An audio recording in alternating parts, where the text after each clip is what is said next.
Je vous présente ce couteau que j'ai nommé Idaho, avec des dimensions de 27,6 cm. Vous avez 15,2 cm de lame. Vous avez une hauteur de 36 mm du dos jusqu'au tranchant. Et vous avez une épaisseur de 4,3 mm.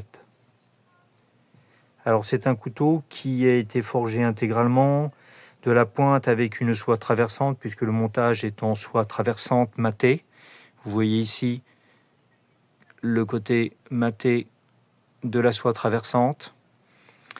Donc ça a été réalisé avec une garde et un pommeau en maille short, ce qui fait qu'avec le poids de la soie traversante assez épaisse qui remplit une bonne partie de toute la partie poreuse du bois de serre qui a été évidé, ce qui en fait un couteau assez lourd.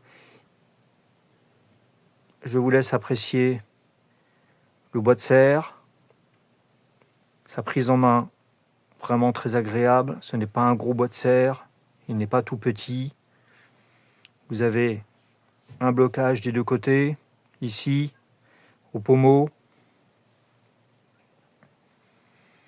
Donc c'est un couteau que j'ai classé dans l'onglet chasse, puisqu'il est réalisé, forgé de A jusqu'à Z, à partir d'un acier très carboné qui est le 135 CRV3.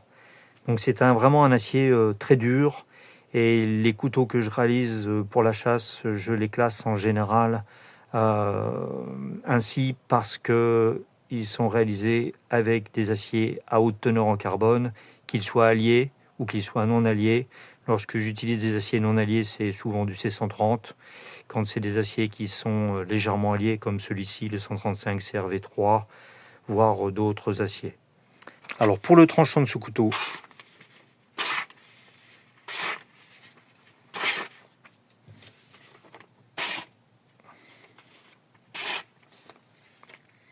voilà, mieux vaut une démonstration qu'un long discours.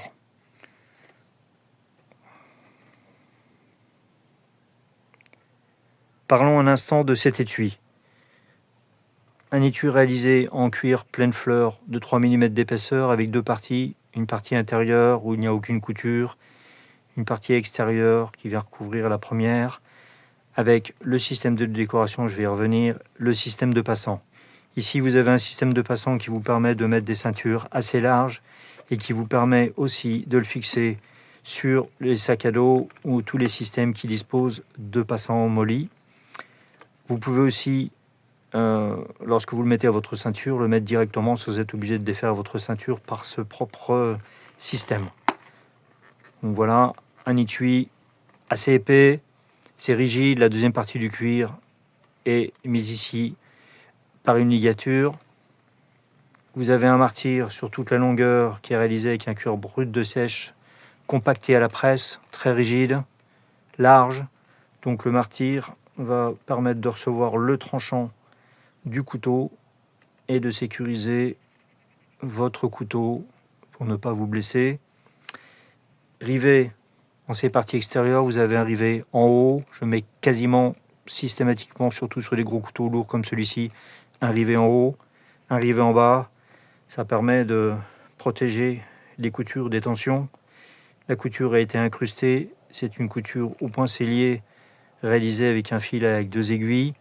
De toute façon, je n'ai pas de machine, donc la technique est vite vue.